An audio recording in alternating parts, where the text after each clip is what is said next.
Welcome, my friends of the interwebs, and all aboard for a new Amtrak stories. I'm really glad you guys are digging these. I really am. Okay, this story is going to be early on in my Amtrak career. I mean, I bet you I hadn't been a conductor or assistant conductor with Amtrak for more than, I guess maybe a month. And I get called. I work in the exit board. I get called to be the assistant conductor.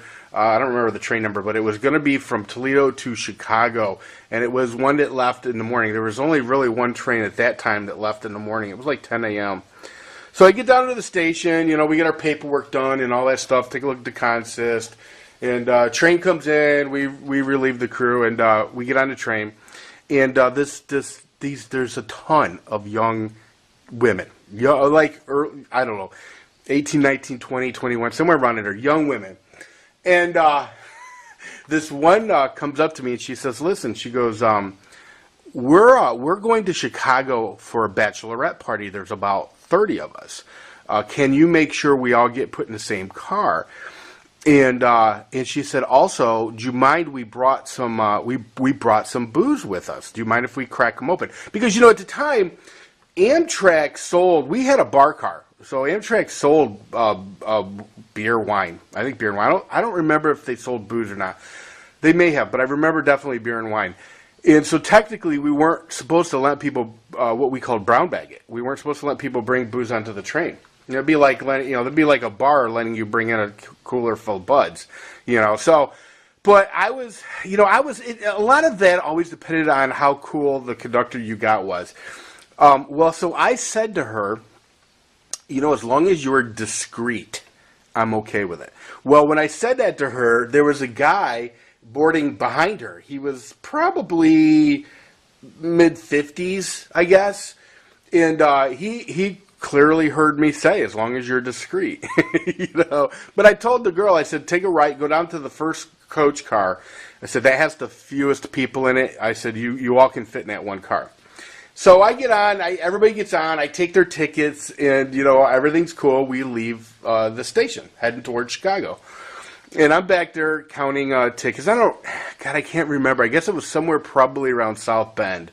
I noticed that there were all these guys, because I wasn't up at their car. I was just kind of like in the middle. And all these guys were passing me from the rear cars, and even the sleeper cars, heading for the forward car. But at the time, it was like it just didn't dawn on me that there was something up.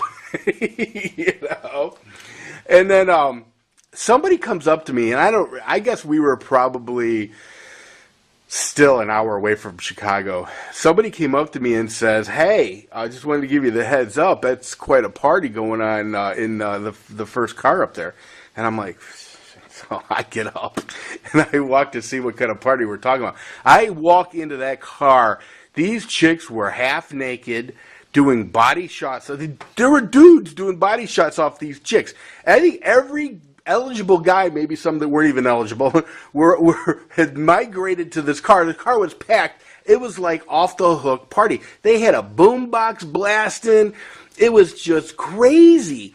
And I'm like, I go up to the chick, the original chick that that came up to me and wanted to know if it was cool. I said to her, look, you guys got to calm down. And then I turned around and I made an announcement to everybody in the car. I said, if this is not your car, you need to leave right now. And there were dudes that were like, boo. People were drunk by this point. I mean, really drunk. And I'm like, holy shit. I had literally let things get out of control. So I knew there was no going back. I mean, you get to a point of no return, and we had crossed it.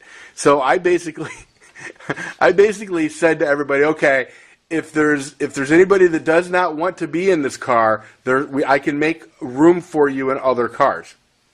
But nobody raised their hand on that.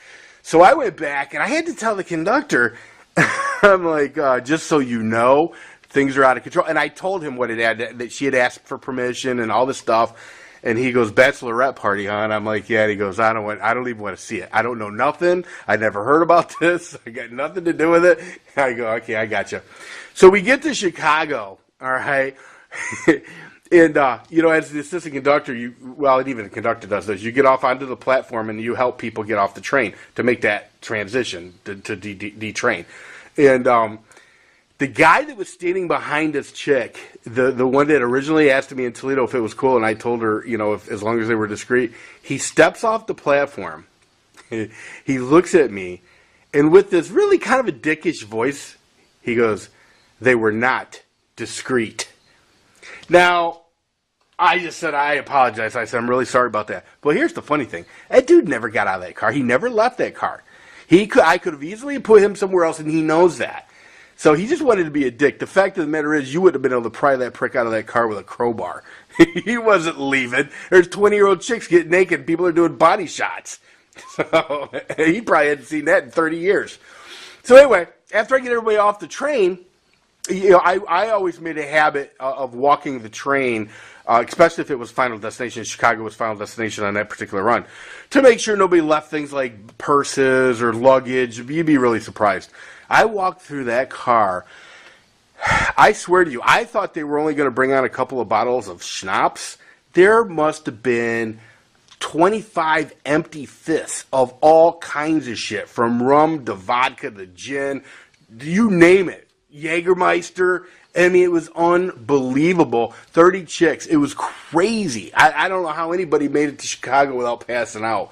But anyway, that was a really interesting trip. Got more to tell. Stay tuned, and in the comment section, let me know if you're still digging these stories. Anyway, talk to you later. See ya.